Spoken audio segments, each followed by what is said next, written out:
দিনটা ছিল সপ্তমীর সকাল আর পুজোর শুরু।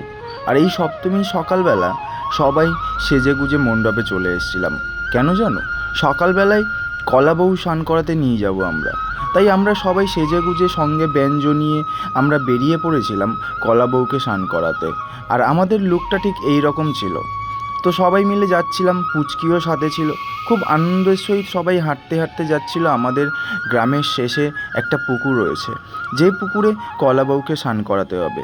আর মেয়েগুলো দেখছো কি সুন্দর সেজেছে, বৌদিরা কত সুন্দর সেজেছে। এখানে এসে এই পুকুরটাতে স্নান করালো কলা বউকে।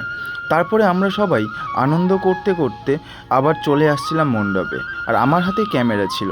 তোমরা জানো আমি ফটোগ্রাফি ভালোবাসি, তাই কিছু মোমেন্ট ক্যাপচার করার জন্য আমি দৌড়াদৌড়ি করছিলাম এদিক ওদিক।